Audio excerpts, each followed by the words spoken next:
All right, guys, so in this video, we are going to talk about categorical data and how we can go ahead and graph it. So when it comes to categories, it's going to be really difficult to go ahead and graph it using the other three different types of graphs, like a stem plot and a histogram probably are not the best way to do it. But here are two different ways in which we can go ahead and try to. So the first one is what we call a bar chart, right? So most of you guys probably have seen a bar chart before, and it's very self-explanatory. It's similar to a histogram. The only thing is if you look at the x-axis, right? The x-axis are actually just the categories themselves. So we don't put them into bins. We go ahead and put them in their own separate bins, right? Because they don't overlap. So we have, in this case, it's movie genre. We have action, we have drama, we have horror, romantic comedy, and science fiction. Okay, and this is what we had. So this is a really good way to display this type of categorical data.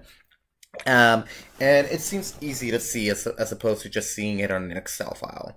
Okay, and then the other one, right, is what we call a pie chart, which most of us have already seen also. So a pie chart, basically you just break up all the categories, right, and in terms of a piece of a pie. So if you look over here, you always get a little legend. Well, sometimes, not all the time, but here is a little legend of what everything is, right? So action in this case is blue, and it tells you how many people liked action movies, and it also tells you the percentage of the total pie. So it's also really, really good.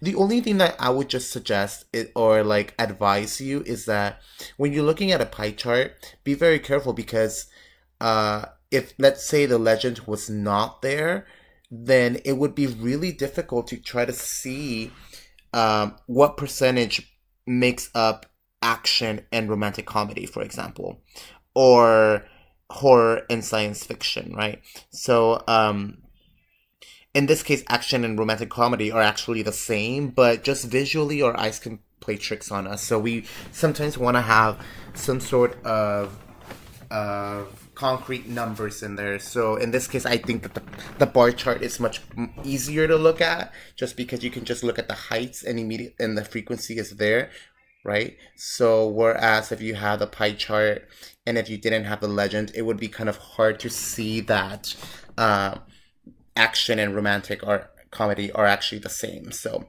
all right, so let's just do a quick question, but oh no, never mind. Okay, well, before we go to the question, let's talk about this because this is actually really, really important.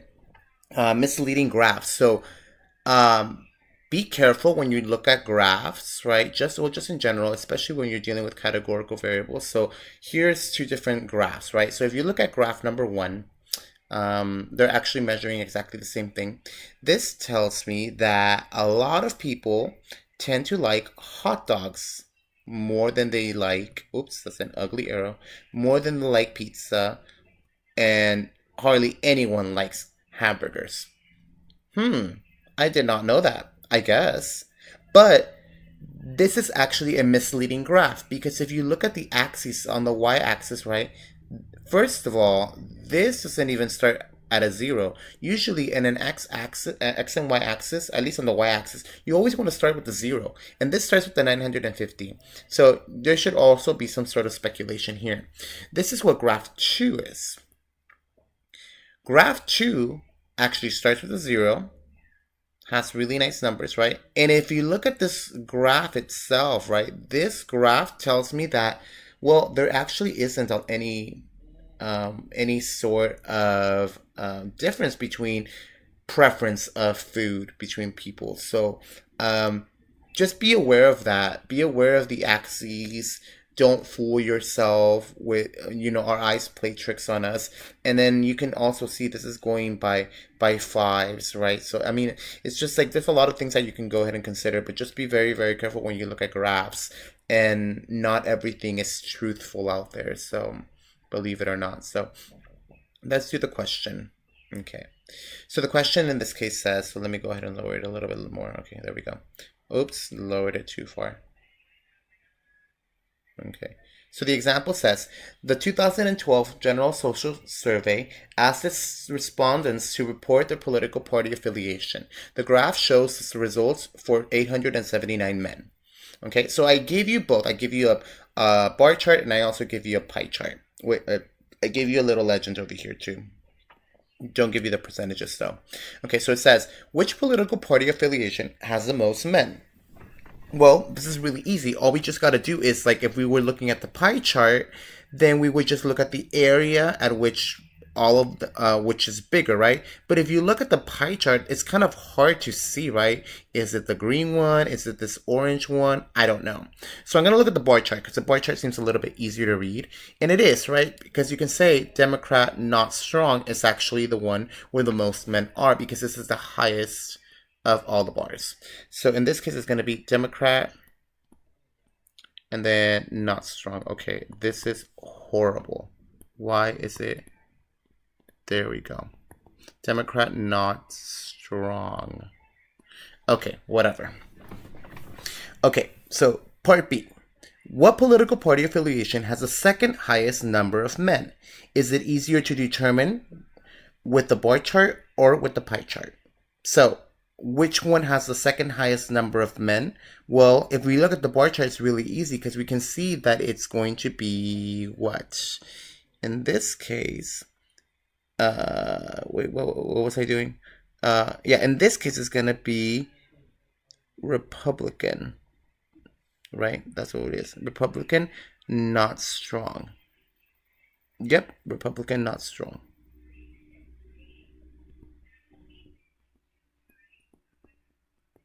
Okay.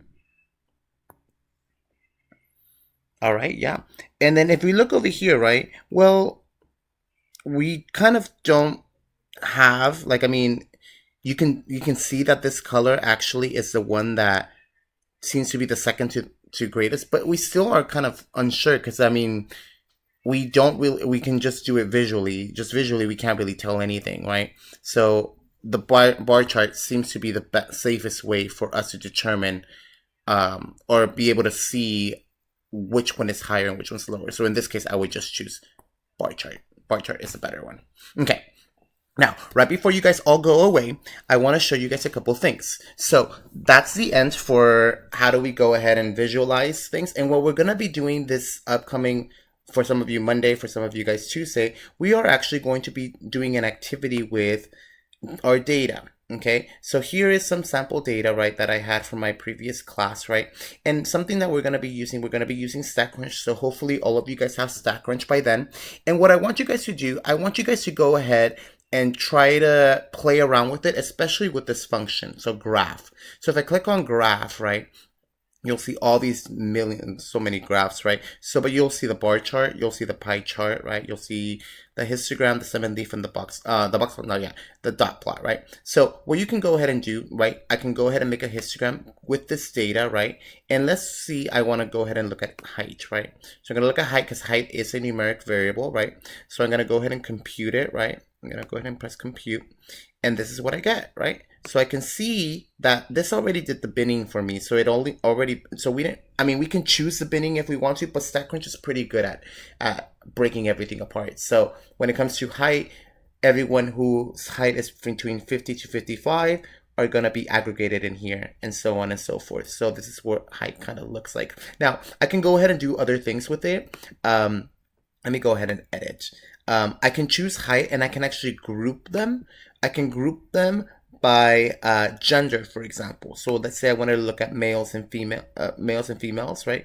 I'm gonna go ahead and press compute, right? And what I'll see first, this is the first one. So this is the graph of all the females, right? The heights of all females.